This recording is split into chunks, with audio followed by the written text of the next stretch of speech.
ओम परम तत्वाय नारायणाय गुरुभ्यो नमः। जय गुरुदेव।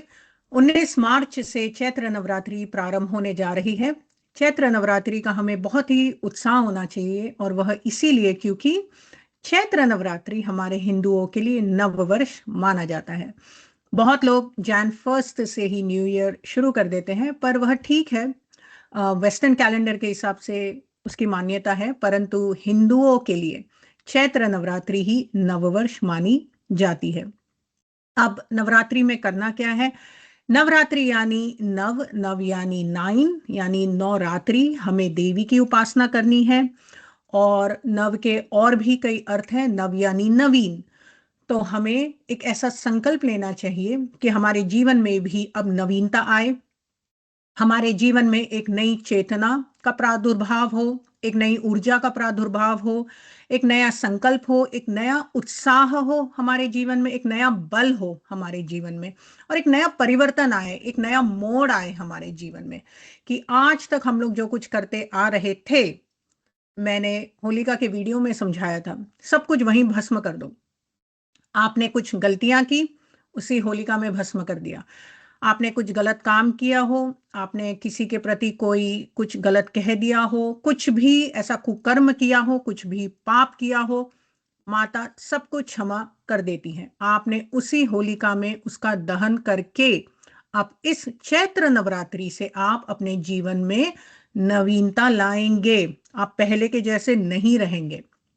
तो यही हमको माता से, यही सब मनोकामनाएं इस नवरात्रि में मनाना है कि माता, आप जो या देवी सर्वभूतेषु शक्ति रूपेण संस्थिता हैं, जो सभी भूतों में, जो सभी जीवों में आप शक्ति स्वरूपा हैं, आप हमारे जीवन में भी हमें शक्ति प्रदान करें।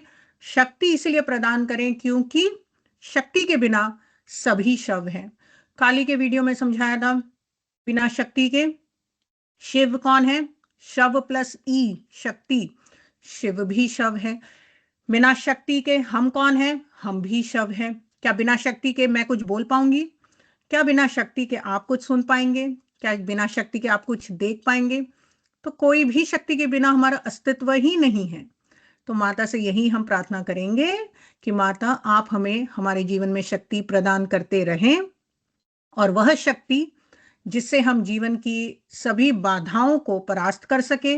हम जीवन में जितनी भी हमारे सर पर संकट है, बाधाएं हैं, जितने भी विकट परिस्थितियां हैं, हम सभी परिस्थितियों को काट कर हम भी विजयी हो सके। यही हमको माता से मनाना है, और माता की कृपा प्राप्त करने का प्रयास करना है इस नवरात्रि में।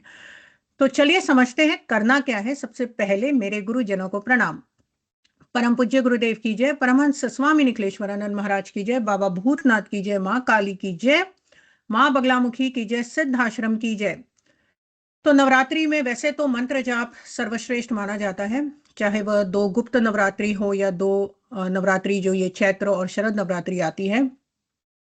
मंत्र जाप सबसे सर्वश्रेष्ठ है। मंत्र जाप जितना प्रभावशाली कुछ नहीं है। तो मंत्रों का अलग ही प्रभाव है, परंतु हर कोई मंत्र नहीं कर सकता है। और अगर आप दीक्षा नहीं लिए हों या किसी गुरु परंपरा से नहीं जुड़े, क्योंकि मंत्र में बहुत कुछ सीखना पड़ता है, ऐसे ही ऑनलाइन से कोई मंत्र पढ़ के उसका कोई प्रभाव आपको दिखने वाला है नहीं। सबके लिए मंत्र जाप पॉसिबल नहीं है। तो इसीलिए मैं कह रही हूँ कि जो दुर्गा सप्तशती का पाठ करते हैं, अगर आपके परिवार में आप लोग दुर्गा सप्तशती का पाठ करते आ रहे हैं, तो नवरात्रि में उसी का पाठ करें। अब संपूर्ण पाठ करने में काफी समय लग जाता है। बहुत लोगों के पास उतना समय होता नहीं है। और आजकल डेफिनेटली हम सभी बहुत व्यस्त हैं। बहुत लोग वर्किंग वुमेन हैं, मेन वुमेन दोनों ही आजकल बहुत काम कर रहे हैं। सुबह जाना होता है, शाम को आना होता है, घर में बहुत कुछ खाना बनाओ, बच्चों को संभालो, सब कुछ करना होता है। तो 3-4 घंटा रोज दे पाना बहुत ही मुश्किल हो जाता है। तो अगर आप संपूर्ण पाठ नहीं कर सकते, नंबर 1 करें। अगर हो सके तो एक दिन भी अगर आप संपूर्ण पाठ कर सकते हैं तो डेफिनेटली करें। आगे मैं समझाऊंगी कि कौन से 3 जो डेज होते हैं नवरात्रि में सबसे पावरफुल होते हैं। अगर आपने 9 रात्रि नहीं कर पाए तो एटलीस्ट वह 3 दिन आप साधनाएं करेंगे। तो संपूर्ण पाठ आप उस 3 दिन भी कर सकते हैं, अगर एवरीडे नहीं कर सकते हैं। जो दूसरा है, दुर्गा सप्तशती में अष्टोत्तर शतनाम, जो माता का नाम रूपी है जाप, वह कर सकते हैं।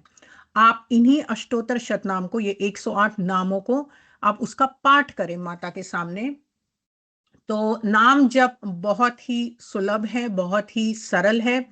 इसमें बहुत कुछ क्रियाएं नहीं होती, बहुत कुछ टेक्निक्स नहीं होता है। जितना मंत्र जाप में हम लोग को सीखना पड़ता है उतना ये सब नहीं होता है। ना माला का चयन, ना बहुत कुछ नहीं है, कॉम्प्लिकेशंस नहीं है। तो ये जो दुर्गा सप्तशती में अष्टोत्तर शतनाम स्तोत्र है, आप उसको स्तोत्र रूपी ही उसका पाठ करें। आज लेकिन मेरा ये टॉपिक नहीं है स्तोत्र रूपी, यानी एक एक जो यहाँ पर नाम दिए आप उसको बस बोलते रहें माता। वैसे नाम जप में भी और ये अष्टोत्तर में भी बहुत सारे अलग टेक्निक्स हैं, किसी दिन और बोलूंगी। और तो ये आप कर सकते हैं। स्तोत्र पढ़े, सिद्ध कुंजिका स्तोत्र मैंने एक अलग वीडियो बनाया है ऑलरेडी, आप वो वीडियो देख लीजिए। सिद्ध कुंजिका स्तोत्र भी बहुत प्रभावशाली है, आप उसका भी नवरात्रि आप उसका पाठ कर सकते हैं। दूसरा जो मेरा आज का मेन टॉपिक है वह सप्त श्लोकी है। माता का जो ये सप्त श्लोकी है ये बहुत प्रभावशाली है, जीवन में बहुत चमत्कार, आपके जीवन में चमत्कार भर देगा। ये मैं इसीलिए कह रही हूं क्योंकि अनुभव है, और यह स्वयं महादेव जी सबसे पहले माता पार्वती जी से पूछते हैं कि भक्तों के लिए जो बहुत ही सुलभ हो और जिनसे उनके सारे कार्य पूर्ण हो सके, ऐसा कुछ पाठ हे देवी भगवती पार्वती आप सुनाइए। महादेव जी जो सच में तंत्र के गुरु हैं, जो सच में आदि गुरु माने जाते हैं, गुरु ही हैं और सारा ज्ञान लेकर बैठे हैं, सारे 7 करोड़ मंत्रों का प्रादुर्भाव महादेव जी से ही हुआ। तो महादेव जी स्वयं कभी कभी शिष्य बन जाते हैं और अपनी ही वाइफ को गुरु बना देते हैं, और वाइफ से सीखते हैं अपनी ही अर्धांगिनी से। तो माता पार्वती फिर यह सप्त श्लोकी के बारे में शिव जी को सुनाती है और बताती है कि यह जो अम्बा स्तुति है बहुत ही भक्तों के लिए बहुत सुलभ है और भक्तों के सारे कार्य को पूर्ण करती है। और भक्त जितनी भी आपकी मनोकामनाएं हों, आपके जीवन में बाधाएं हों और जो कुछ भी परिस्थितियां हों, और जो श्लोक बहुत ही फेमस है, सर्व मंगल मांगल्ये शिवे सर्वार्थ साधिके शरण्ये त्र्यंबके गौरी नारायणी नमोस्तुते। अर्थात अगर भक्त अपने जीवन में सर्व मंगल मांगल्य, हर प्रकार का मंगल चाहता है, कोई भी व्यक्ति अपने आप को दुखी नहीं देखना चाहता, कोई भी व्यक्ति अपने परिवार वालों को दुखी नहीं देखना चाहता, हर व्यक्ति सुखी रहना चाहता है, हर व्यक्ति अपने जीवन में मंगल चाहता है। तो अगर आपकी ऐसी मनोकामना है कि हमारे जीवन में भी सर्व मंगल मांगल्य रहे, तो सप्त श्लोकी का पाठ करें। इसका सबसे एडवांटेज यह है कि फर्स्ट ऑफ ऑल बहुत ही कम समय में हो जाता है, बहुत टाइम नहीं लगता है, और उतना ही पुण्य आपको मिलेगा, उतना ही आपके जीवन में आपको प्रभाव दिखाई देगा। तो सप्त श्लोकी का पाठ करेंगे, और सप्त श्लोकी के कई अच्छे अच्छे श्लोक हैं सच में, अगर पढ़ने जाओ और कभी अगर आपने सच में इसका अध्ययन किया हो, ये नहीं कि केवल ऊपर ऊपर से पढ़ लिया, अध्ययन किया हो, आप समझेंगे कि माता तो खड़ी है अपने भक्तों का कल्याण करने के लिए।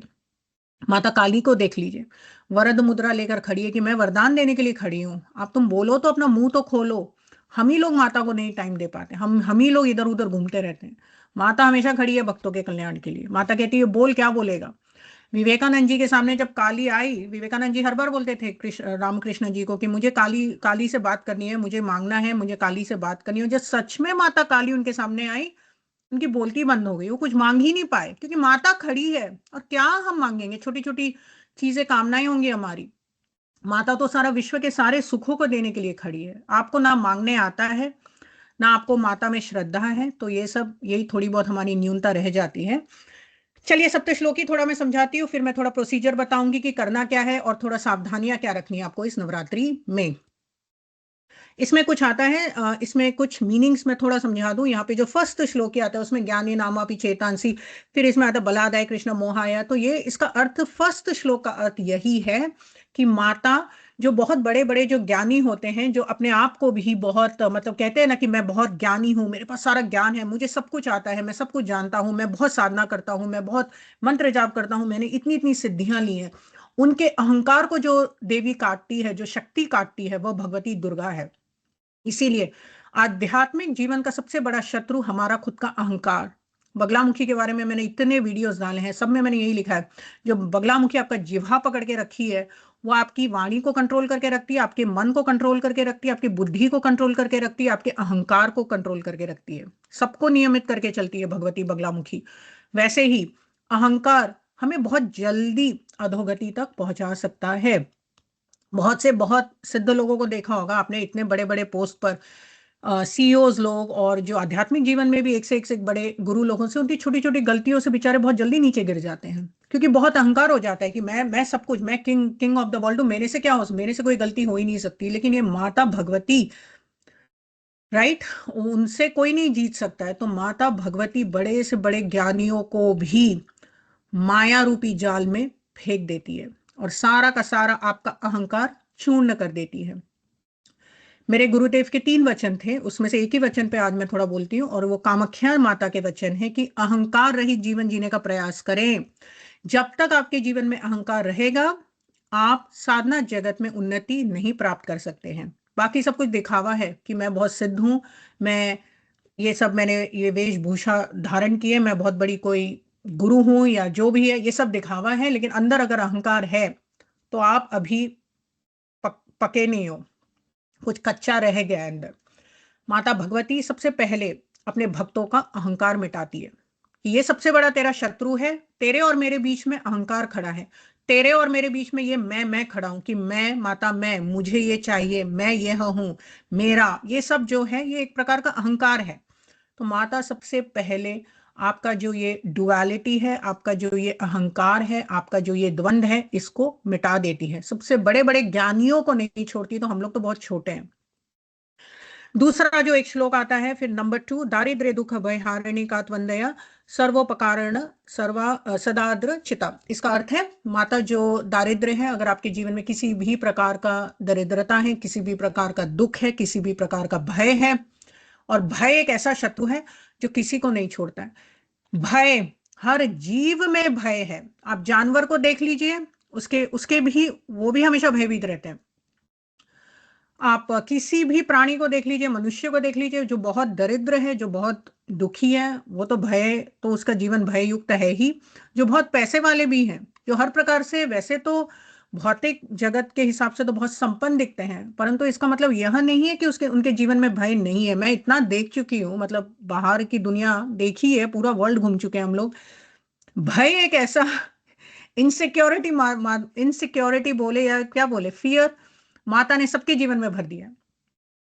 जो बहुत बड़ा बिलियनर है, उसको क्या भय होगा कि स्टॉक मार्केट कैसा चल रहा है, मेरा ये स्टॉक, हर पल वो स्टॉक मार्केट देखते रहते हैं। उनका फोन, मतलब वो इंस्टाग्राम पे इतना नहीं रहेंगे, वो दिन भर स्टॉक ऊपर नीचे देखते रहते हैं। आजकल ये जो एआई, आर्टिफिशियल इंटेलिजेंस का जो बहुत है आजकल, इतना भय है।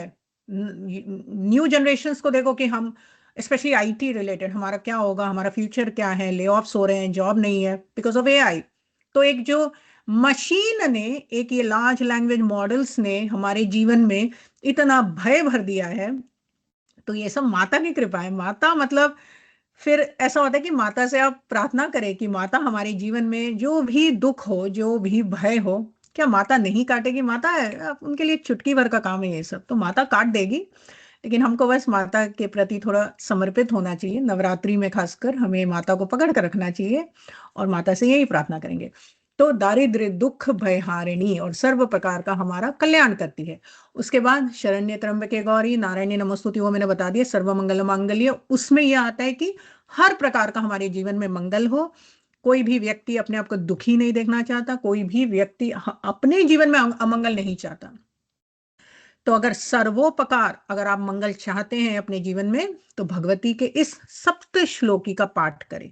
सर्वार्थ साधिक, आपके सारी मनोकामनाएं पूर्ण हो जाएंगी। केवल और केवल शरण्य त्रयंबके गौरी, माता गौरी का आप शरण ले। त्रयंबके, जो आपका पास्ट प्रेजेंट फ्यूचर देख सकती है, जो तीनों नेत्रों वाली है, जिन्होंने सूर्य चंद्र और अग्नि को धारण कर रखा है, वह शरण्य त्र्यंबके गौरी नारायणी नमोस्तुते हमारे जीवन को मंगलमय बना दे। चौथा जो श्लोक आता है वह यही है कि सर्वस्याति हरे देवी नारायणी नमोस्तुते, और सर्वस्वरूपे सर्वेशी सर्वशक्ति समन्विते, हे माता आप सर्व शक्ति समन्वित हैं और हम, हमारी रक्षा करें। पांचवा फिर यह आता है कि भय भय त्राही नो देवी दुर्गे देवी नमोस्तुते, रोगान शेषान अपहंसी तुष्टा, यानी हमारे जीवन में जितने भी रोग है, हर कोई निरोगी अपने आप को चाहता है, कोई नहीं चाहता कि जीवन, और सच में अगर जीवन आपका रोग से भर जाए तो वो एक प्रकार का दुखी है। और अगर आपके जीवन में रोग हमेशा लगा रहेगा, आप साधना भी नहीं कर पाओगे। आप साधना जगत में क्या करोगे? आप ना आप भौतिक जगत में सक्सेसफुल रहोगे, ना आप साधना जगत में सक्सेसफुल रहोगे। आप हमेशा किसी ना किसी एंग्जाइटी से पीड़ित रहते हैं। आजकल डेफिनेटली बहुत देखने को मिल रहा है। हमेशा कोई हेल्थ प्रॉब्लम्स होती है, हमेशा कुछ ना कुछ एलर्जीज रहती है, हमेशा कुछ ना कुछ मेंटल तनाव रहता है। स्ट्रेस भी एक प्रकार का रोग ही है। स्ट्रेस इज लाइक यूनिवर्सल ना। तो वो एक प्रकार का रोग है, वो आपको डेफिनेटली शांति से आप साधना भी नहीं कर पाओगे अगर आपके मन में हमेशा स्ट्रेस होगा। आप शारीरिक से भी आप हमेशा रोगग्रस्त रहेंगे, तो ना भौतिक जीवन में आप सफलता पाओगे, ना आप आध्यात्मिक जीवन में सफलता पाओगे। तो जीवन में भय नहीं होना चाहिए, जीवन में दरिद्रता नहीं होनी चाहिए। दरिद्रता यानी पेट भरा रहना चाहिए। गुरुदेव हमेशा बोलते थे, सबसे पहले पेट भरो फिर ये साधना जगत की बात करो। जो बहुत ही भूखा रहता है वो क्या साधना कर पाएगा? तो मैं भी ये भी सिखाती भी नहीं अपने किसी भी यूट्यूब में। मैंने ये नहीं सिखाया कि सब कुछ सैक्रिफाइस कर दो, सब कुछ छोड़ दो, भूखा रहो। फलहार अलग होता है, व्रत अलग होता है, वो हल्का रहने की बात होती है। लेकिन ये मैं नहीं कहती कि बिल्कुल एकदम भूखे रहो और एकदम मतलब लगे रहो इसमें, ऐसा नहीं है। हल्का हल्का आप भोजन करोगे नवरात्रि सब में, परंतु जो ये रोग है, रोग नहीं होना चाहिए। तो रोग से मुक्त जीवन ही सुख जीवन है। ठीक है। उसके बाद रोगान तो यही है, माता से हम प्रार्थना करें कि जितने भी हमारे जीवन में अमंगल है, ताकि दरिद्रता, रोग, भय और जितने भी हमारी मनोकामनाएं हैं, लास्ट में आता है जो माता सिक्स्थ सेवेंथ में आता है कि सर्व बाधा प्रशमनम त्रैलोक्य अखिलेश्वरी एवमेव त्वया कार्य समद्वर।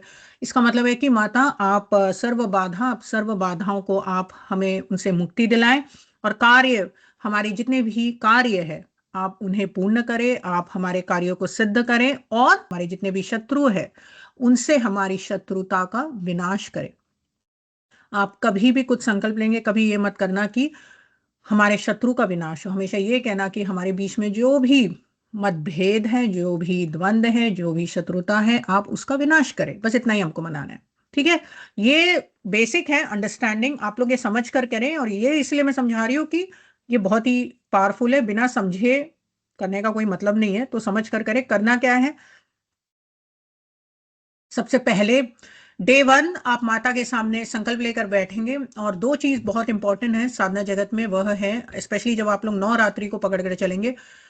सबसे पहले स्थान, आप उसी स्थान पर यह सप्तश्लोकी का पाठ करेंगे। अब डे वन में अगर आपने संकल्प लिया कि हे माता, हे भगवती, मैं लक्ष्मी, मेरा ये परिवार, हम सभी, या मैं इस ऐसा ऐसा संकल्प है कि मैं इस देश में रहती हूँ, मैं इस नवरात्रि के प्रतिपदा को यह संकल्प लेती हूँ कि मैं आज से लेकर नवरात्रि तक रोज नित्य 21 बार इस सप्तश्लोकी का पाठ करूंगी। आप लोग 108 कर सकते हैं, आप 1008 कर सकते हैं, आपके पास जितना समय हो आप करें। तो यह संकल्प ले, और वही संकल्प आप लेंगे हाथ में जल पुष्प इत्यादि लेकर, और उसको फिर नीचे छोड़ दे संकल्प, और उसी स्थान पर आप रोज बैठेंगे। ऐसा नहीं कि डे वन में आप यहाँ बैठे, डे टू किसी मंदिर में चले गए, डे थ्री किसी और के घर चले गए, बिल्कुल नहीं। 9 नाइट्स आप उसी स्थान पर बैठ के अपना ये संकल्प पूर्ण करेंगे। दूसरा आता है समय। अगर आपने एक समय का चयन किया कि हे भगवती, मैं रोज यहीं पर बैठूंगा और मैं 9 PM रोज आपकी साधना करूंगा, तो 9 PM आप वहां दिख जाओगे। मैं इसीलिए कह रही हूँ कि जिस स्थान पर आप साधना करते हैं उस स्थान की ऊर्जा अलग होती है। वहां पर दैवीय शक्तियां विराजमान रहती हैं, वहां माता की योगिनियां विराजमान रहती हैं, वहां माता की शक्तियां विराजमान रहती हैं, वहां माता स्वयं आपका वेट करती है, माता स्वयं वहां विराजमान है। ये कोई छोटी मोटी देवी नहीं है, हम महाविद्याओं की बात करें, ये कोई खिलवाड़ नहीं है। ठीक है। तो माता स्वयं वहां बैठी है, उसी स्थान पर आप माता को वेलकम करोगे रोज, और उसी टाइम पर। अगर आपको अपने प्रेमी से मिलने जाना है, आपके लवर से मिलने जाना है, आप 10 मिनट पहले दिख जाओगे। आपने अपॉइंटमेंट दिया होगा 2 बजे हम लोग मिलेंगे, वहां पर मिलेंगे। अच्छे से अच्छे स्थान का आप चयन करेंगे, सबसे पहले अच्छे से अच्छा रेस्टोरेंट ढूंढेंगे, टाइम एकदम परफेक्ट सेट करेंगे, और आप अच्छे से अच्छे कपड़ा पहनकर जाओगे। लेकिन आप आधा घंटा पहले ही दिख जाओगे, आपको लेट नहीं होना है अपने लवर के लिए। तो वैसे ही हमारी सबसे बड़ी लवर जो है, हमारी माता भगवती काली दुर्गा है, तो आप समय से पहले ही बैठ जाइए और उसी समय पर आप दिखोगे। ठीक है, समय का उतार चढ़ाव नहीं, ये इसीलिए भी इंपॉर्टेंट है क्योंकि एक जीवन में डिसिप्लिन बनी रहती है। जीवन में वेरी इंपॉर्टेंट है, स्पेशली साधनात्मक जगत में, कि एक टाइम से आप चलेंगे हमेशा। अगर आपने ब्रह्म मुहूर्त आप रोज उठते हैं तो उसी समय उठकर आप साधना करें। तो क्योंकि वहां जो शक्तियां हैं वो आपका वेट करती हैं, वहां वो शक्तियां विराजमान है, उस स्थान पर विराजमान है। तो ये दो चीज आप समझ कर चलें। दूसरा, फिर आपने संकल्प लिया और फिर आप इसी सप्तश्लोकी में शुरू में ओम अस्य श्री दुर्गा सप्तश्लोकी स्तोत्र मंत्र से नारायण ऋषि, ये जो एक श्लोक आता है विनियोग तक, वह विनियोग है। तो हाथ में आप जल लेंगे, आप इस विनियोग मंत्र का पाठ करेंगे और उस जल को छोड़ देंगे। उसके बाद आप माता से विनंती करेंगे कि माता, मैं आपका ये श्लोक पढ़ने जा रहा हूँ। सबसे पहले आप अपने गुरुदेव को प्रणाम करेंगे, गुरु वंदना करेंगे। अगर आपके गुरुदेव नहीं है तो हमारे शिव जी ही गुरु स्वरूप है, तो शिव जी को गुरु मानकर आप उनकी वंदना करेंगे, गणेश जी की वंदना करेंगे, भैरव जी की वंदना करेंगे, और फिर माता भगवती का ये जो सप्तश्लोकी पाठ है आप इसका पाठ करें। रोज आपको विनियोग नहीं करना है, रोज आपको संकल्प नहीं करना है। संकल्प और विनियोग सिर्फ केवल एक दिन करना है। तो मेन जो सप्तश्लोकी पाठ है आप शिव उवाच देवी उवाच से लेकर आप रोज कर सकते हैं। और उसके बाद करना क्या है, उसके बाद जब ये सप्तश्लोकी पाठ रोज हो जाए, आप रोज माता से क्षमा याचना करेंगे, समर्पण करेंगे। तो डे 1 आप फिनिश करें, 21 अगर आपने संकल्प लिया है कर कर माता को आप समर्पित करेंगे। माता, जो कुछ मैंने अभी तक किया मैं आपको ये समर्पित करती हूँ, और फिर माता से क्षमा याचना करेंगे। इसी श्लोकी में क्षमा याचना भी है, लेकिन ये थोड़ा डिटेल में है। अगर आप लोग नहीं जानते, एक छोटा सा मंत्र होता है। मंत्र नहीं कर सकते, माता हमसे जो भी त्रुटियां हुई, हमसे जो भी गलतियां हुई इस साधना में, आप हमें क्षमा करें। मैं तो आपका बालक हूँ और मैं आपका भक्त हूँ, आप मेरी माता हैं, आप मेरी जगदम्बा है, हमें क्षमा करें। माता क्षमा कर देगी अगर हमसे कोई गलती होगा, तो इसमें कोई डरने की बात नहीं है। ठीक है, तो यही आपको 21 डेज करना है। दिया आप घी का या तेल का लगा सकते हैं, और घिया हमेशा जलते रहना चाहिए। दिया का आप प्रयास करें कि वो कहीं बूझे नहीं बीच में। बहुत लोग घरों में अपने अखंड ज्योति रखते हैं, वो ठीक है, अखंड ज्योति रखे रहें, परंतु ये जो आप अनुष्ठान कर रहे हैं सप्तश्लोकी का, उसके लिए एक छोटा सा अलग सा दिया आप लगा कर रखें, और वो दिया निरंतर चलते रहना चाहिए आपके सप्तश्लोकी के पाठ तक। तो दिया रखें, और माता, अगर आप दुर्गा की उपासना कर रहे हैं तो लाल पुष्पों का चयन करें। आप लाल पुष्प ज्यादा से ज्यादा आप माता के सामने रखें, और लाल फल जैसे कि अनार आप माता को भोग में लगाएंगे। माता को कुछ मिठाई दे सकते हैं, चीनी दे सकते हैं, बहुत कुछ अगर आप नहीं कर पाते, खीर दे सकते हैं, मिठाइयाँ दे सकते हैं, घर की बनी हुई मिठाइयाँ दे सकते हैं, और दूध दही इत्यादि दे सकते हैं, गुड़ दे सकते हैं, और अनार जरूर दें माता को। ठीक है, ये सब आप माता को भोग लगाएंगे। माता को आप लाल चुनरी इत्यादि या लाल साड़ी कुछ एक दिन आप दे सकते हैं, माता को प्रदान निवेदित कर सकते हैं। और जो माता को बहुत प्रिय है वह है लाल सिंदूर या लाल कुमकुम। तो खासकर जो लोग ये जो शत नाम की मैं बात कर रही थी, जो नाम जप करते हैं, अगर आप स्तोत्र पढ़ रहे हैं तो आप किसी श्री यंत्र में, अगर आपके पास दुर्गा माता का यंत्र हो या काली का यंत्र हो घर में, तो आप उस पर कुमकुम से आप माता की अर्चना कर सकते हैं। एक एक नाम से आप ओम सती नमः, ओम साध्वी नमः, ओम भव प्रीताय नमः, आप ऐसा ऐसा अर्चन कर सकते हैं। और कुछ नहीं, अगर आप सिर्फ सप्त श्लोकी पढ़ रहे हैं तो केवल शुरुआत में आप माता अंबिके का वंदना करेंगे, उसमें आप माता को कुमकुम और सिंदूर जरूर चढ़ाएंगे माता को। ठीक है, और अगर कुछ आपके पास थोड़ा बहुत ज्वेलरीज छोटे मोटे अगर हो कुछ भी, तो माता को थोड़ा ऐसे आइटम्स माता को जरूर प्रदान करें। हम लोग जब षोडशो उपचार से माता की पूजा करते हैं, उससे भी जब बृहद रूप से पूजा करते हैं, 64 तक ले जाते हैं, उससे भी ऊपर करते हैं, तो उसमें बहुत सारे ऐसी जो चीज होती है जो हम माता को प्रदान करते हैं। उसमें आती है चूड़ियां होती है, साड़ी होती है, सिंदूर होती है, कुमकुम होता है, काजल होता है, और चमर होता है, बहुत कुछ होता है। तो हम माता को वो सब प्रदान कर सकते हैं। मतलब इमेजिन कि हम माता को सजा रहे हैं, माता को इतना सजा रहे हैं कि वो एकदम रॉयल क्वीन लग रही है इस समय। तो वैसा आप एक भावना लेकर चले। आप माता को सजाएं, माता आपके जीवन को सजाएंगी। आप माता को ब्यूटीफुल बनाएंगे, माता आपको जीवन में इतना सुंदरता से भर देगी कि आपके कल्पना के बाहर है। ठीक है, तो ऐसा आप एक माइंडसेट लेके चले माता के सामने। ये सब होने के बाद लास्ट में मैंने बताया क्षमा याचना करेंगे, आप सबको समर्पित करेंगे।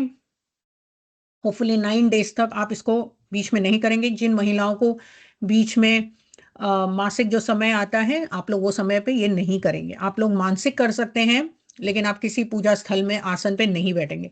सब कुछ लाल होगा, लाल आसन होगा, लाल पुष्प होगा, लाल भोग होगा, परंतु खीर इत्यादि चढ़ा सकते हैं माता को। कुछ सावधानियां रखनी है। सावधानियां सबसे पहले ये होता है कि आप ब्रह्मचर्य का पालन करेंगे, और नहाए धोए सब कुछ करें। ऐसा नहीं है, मैं कहीं कहीं देखती हूँ दाढ़ी नहीं बनाना चाहिए, ये नहीं बनाना चाहिए, ऐसा पॉसिबल ही नहीं है, क्योंकि बहुत लोग ऑफिस गोअर्स होते हैं, तो थोड़ा स्वच्छता रखें, उसमें कोई प्रॉब्लम नहीं है। और सावधानियां यह है कि स्त्रियों को आप बहुत रिस्पेक्ट देंगे, नॉट जस्ट 9 नाइट्स, हमेशा, एवरी डे। खासकर आप प्लीज बी वेरी कॉशियस कि इस नवरात्रि में आपसे कहीं कुछ मुंह से या कुछ गलती ना हो जाए किसी स्त्री के प्रति, आपका कहीं कुछ व्यवहार, आपका बिहेवियर कहीं कुछ ऊपर नीचे ना हो जाए। तो बहुत सोच समझ कर चले। साधना एक बात होती है और स्त्रियों को सम्मान देना अलग बात होती है। आपको अगर लगता है कि आप बहुत सप्तश्लोकी का पाठ करें और आप घर जाकर अपनी बीवी को गाली गलौज दे रहे हैं, तो माता का जो खड्ग है वो सबसे पहले आप पर ही चलेगा। तो ये सब वेस्ट ऑफ टाइम है, फिर आप लोग करें ही मत साधना। डोंट इंसल्ट साधना। परंतु अगर आप लोग साधना कर रहे हैं तो प्रयास करें। प्रयास तो क्या मतलब, कंपलसरी है, मैंडेटरी है, नॉन नेगोशिएबल है कि आप अपने घरों में स्त्रियों से बहुत ही सम्मान पूर्वक आपका बिहेवियर होना चाहिए, आपकी वाणी होनी चाहिए, कहीं आपके मुख से कुछ गलत ना निकल जाए। आपके माता के प्रति आपकी वाणी बहुत अच्छी होनी चाहिए, आपके पत्नी के प्रति, आपकी बेटियों के प्रति, दूसरों की पत्नियों के प्रति, दूसरों की बेटियों के प्रति, सबके लिए आपका व्यवहार बहुत अच्छा होना चाहिए। कहीं आपकी गंदी नजर नहीं होनी चाहिए। नवरात्रि में तो मतलब खासकर किसी औरत को मतलब बी वेरी वेरी कॉशियस, मेरा यही वार्निंग है। और उसके बाद बाकी सब मैंने समझा दिया। तो ये एक सबसे बड़ा है, ब्रह्मचार्य का पालन करेंगे और मन से भी ब्रह्मचार्य का पालन करेंगे, केवल शरीर से ही नहीं, मन से भी कहीं ऊपर नीचे नहीं होना चाहिए। और स्त्रियों के प्रति सम्मान रखें। हर स्त्री शक्ति स्वरूपा है, खासकर नवरात्रि में शक्ति का अलग ही प्रभाव है। हर स्त्री मतलब 10 टाइम्स द ओरिजिनल शक्ति स्वरूपा है नवरात्रि के टाइम पे। तो बचकर चले। और आपका आहार विहार सब बहुत अच्छा होना चाहिए। आहार आपका बहुत ही शुद्ध होना चाहिए, सात्विक होना चाहिए। नॉनवेज ना खाए 9 दिन, हो सके तो फलहार करें। जो लोग फलहार नहीं करते हैं, नो प्रॉब्लम, आप लोग नॉर्मल खाएं, लेकिन डेफिनेटली प्रयास करें कि होटलबाजी सब कम करें, बाहर कम करें, बाहर कम जाए, और घर का शुद्ध खाना खाए। और आहार केवल ये अन्न की बात नहीं करी हूँ, आहार में मेंटल फूड की भी बात करी। जो मेंटल डाइट हम लोग लेते हैं, मतलब जो कंज्यूम करते हैं, ये सब इंस्टाग्राम में गंदगी, ये यूट्यूब की गंदगी, ये ऑल द सोशल मीडिया की गंदगी, इस सब से आप बचकर चले। तो वो सब भी बहुत पवित्र होना चाहिए। जो आप अंदर ले रहे हैं मन से, वो भी उतना इंपॉर्टेंट है जो आप लोग फिजिकली डाइजेस्ट कर रहे हैं। तो आहार आपका बहुत शुद्ध होना चाहिए, मानसिक आहार भी आपका बहुत पवित्र होना चाहिए। बाकी एक मुझे ये बताना था कि जो लोग, सबसे इंपॉर्टेंट एक और है कि कन्या पूजा, बिना कन्या पूजा के आपकी ये जो शक्ति साधना है ये असफल है। तो कन्या पूजा आप लोग जरूर करेंगे।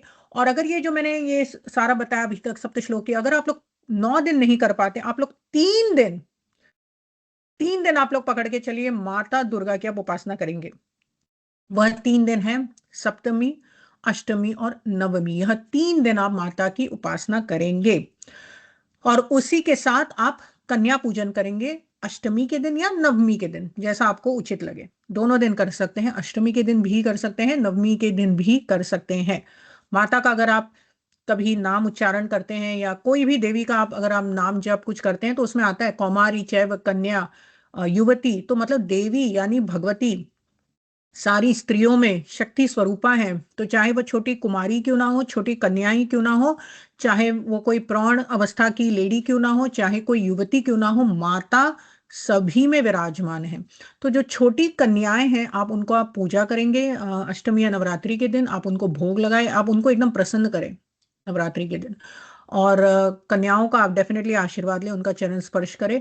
उन्हीं के साथ कुछ भैरव भी रखें, छोटे बटुक भैरव, वो हमेशा माता के साथ ही चलते हैं। तो जो छोटे छोटे लड़के होते हैं, उनकी भी आप पूजा करेंगे। छोटे बच्चों को आप खिलौना दे, कुछ दे कर जाए, उनको खिला पिला कर जाए। मुझे ये बहुत अच्छा लगता था इंडिया में जब मैं छोटी थी। तो घरों से हम लोग को इनविटेशन आते थे बहुत घरों से, तो मेरा मुझे बहुत पसंद था कि हर घर में जाकर हम लोग, छोटे छोटे थे हम लोग, लड़कियां थी, हमें इतना सब लोग बहुत पैम्पर करते थे और लोगों के घर जाके पूड़ी और काला चना खाते थे और हलवा खाते थे। तो मुझे आज तक वो मेमोरीज है। तो हो सकता है आप लोग भी ऐसे ही कुछ मेमोरीज किसी और कन्या के लाइफ में भर रहे हो, तो it's a very good thing I think. तो करें। तो ये 3 नाइट्स वेरी इंपॉर्टेंट होते हैं नवरात्रि के लिए। और वैसे तो सारे मुहूर्त ही बहुत ही शुभ हैं, तो आप लोग ज्यादा सोचे मत कि ये राहु काल और ये Navratri 9 nights everything is auspicious. तो बस साधना करना है आपको। और उसके बाद हवन की बात करना था मुझे। हवन का यह है कि आप या तो नवरात्रि थोड़ा थोड़ा हवन करें, अगर आपसे हो सकता है तो। हवन में क्या करेंगे, या तो आप माँ के ही उस अष्टोत्तर नामों का हवन करेंगे, ओम दुर्गाय नमः स्वाहा, ओम जो भी आपके मंत्र हैं, ओम कुमारी नमः स्वाहा, जो ओम पार्वती नमः, जो भी आपके नाम हैं, आप उन्हीं नामों से आप जप कर सकते हैं। आप इन सप्त श्लोकी जो आपने पढ़ रहे हैं, एक एक श्लोक करने के बाद स्वाहा करके आप माता को हवन दे सकते हैं। हवन में जो भी आपसे हो सके हवन सामग्री, खीर, मिठाई, पुष्प इत्यादि से आप माता का हवन कर सकते हैं। अगर आपकी बहुत बड़ी बड़ी बाधाएं हो तो सरसों इत्यादि से भी आप, लवंग से आप माता का हवन कर सकते हैं। ठीक है। और अगर आपके जीवन में बहुत बड़ी बाधाएं हैं तो ये सर्व बाधा विनिर्मुक्तो धन दानी, ये सब जो मंत्र होते हैं दुर्गा सप्तशती शती में, आप कोई भी एक ऐसा मंत्र उठा लें। इसमें भी था शरण्य त्र्यंबके गौरी नारायणी नमोस्तुति, वो वाला मंत्र, सर्व मंगल मांगल्ये, हमारे जीवन को मंगल से भर दें। तो ये मंत्र का बार बार, मतलब 51 या पूरा एक माला या 10 माला उसी मंत्र का, उसी श्लोक का आप बार बार उच्चारण करके आप उसका हवन करेंगे। ठीक है। रोज अगर आप हवन नहीं कर सकते तो अगेन सप्तमी अष्टमी नवमी का जो हवन है वो बहुत ही पुण्यदायी होता है। उन तीनों दिन एटलीस्ट आप हवन जरूर करें। तो यही आज तक बताना था, अभी तक का यही है। और भी बहुत है डिटेल्स में, लेकिन नहीं उतना, वीडियो बहुत लंबा हो जाता है। लेकिन हम लोग और थोड़ा वीडियो पोस्ट करेंगे। और चलिए, आशा है आप लोग नवरात्रि की साधना करें और माता भगवती आप सभी पर अ, अपना आशीर्वाद आपको प्रदान करें। चलिए, जय जगदम्बा, जय गुरुदेव।